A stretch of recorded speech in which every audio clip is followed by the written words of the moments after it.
こんにちは、東京ベジライフのなつきです。前回の動画では業務スーパーでのお気に入り食材をご紹介しましたが、今回の動画ではそれら食材を使ったレシピをシェアしていきます。お気に入り食材の詳細やおすすめの使い方は前回の動画をぜひご覧ください。まず作るのは豆腐ピーのピリ辛サラダ。お鍋に水を沸騰させ、冷凍の豆腐ピー 90g を入れて軽く湯がいて解凍させ水切りしておきます。豆腐ピーは湯がいて解凍すると水を吸ってボリュームがアップするので、解凍しすぎないように量に注意しましょう。野菜はきゅうり1本、セロリ1分の1本を千切りにして、水菜2束を3センチ幅程度に切っておきます。ドレッシングを準備します。ボウルにタヒニ大さじ1分の1、醤油大さじ1、米酢大さじ1、甜菜糖小さじ2、ラー油小さじ1を合わせてよく混ぜ合わせます。きゅうり、セロリ、豆腐ピー、粗くすった白ごま大さじ1分の1を加えてよく混ぜ合わせます。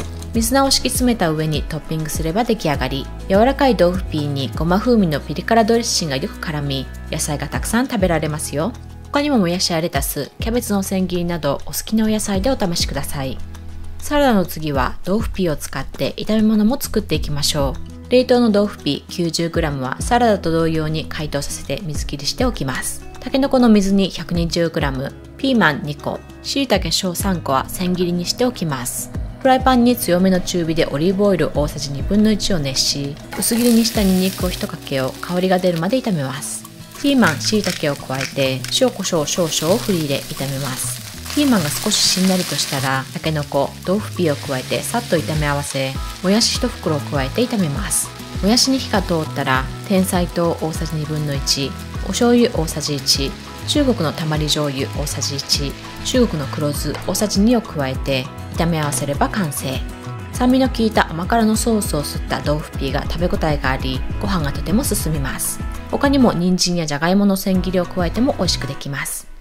次に炒め物をもう一品、冷凍揚げナスを使って作っていきます。今回は冷凍揚げナスに加えて冷凍のインゲンも使います。冷凍インゲン 90g は冷凍のまま3センチ幅程度にポキポキと折っておきます。合わせ調味料は中国のお味噌大さじ1、中国のたまり醤油大さじ1分の1、お醤油大さじ1分の1、甜菜糖大さじ1を合わせておきます。フライパンを中火に熱し、冷凍揚げナス 250g、冷凍インゲン、みじん切りにしたニンニク1かけを加えてさっと混ぜ合わせたら、蓋をして蒸し焼きにします。揚げナスから油が出るので油を加える必要はありません。揚げナスの表面に焼き色がつき、中までしっかりと解凍するまで蓋を開けて混ぜるを 2,3 回繰り返します。合わせ調味料を加えてさっと炒め合わせれば出来上がり、甘辛味噌のソースがトロトロのナスに絡んで、これもまたご飯が進みます。他にもキャベツや長ネギなどの野菜で作っても美味しいですし、厚揚げを足すのもおすすめです。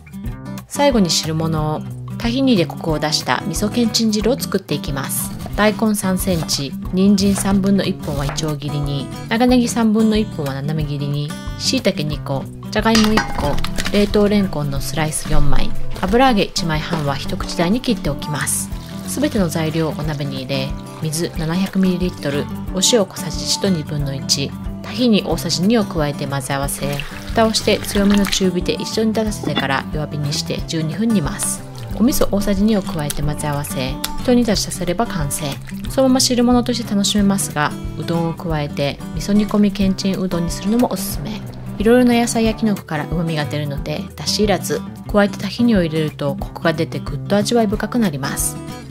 いかがだったでしょうか。今日は前回の動画でご紹介した業務スーパーのお気に入り食材を使ったレシピ4品をシェアしました。どれも簡単にできますが、美味しく食べ応えがあり、野菜がたくさん食べられてヘルシーなので、ぜひ作ってみてください。それではまた。See you next time!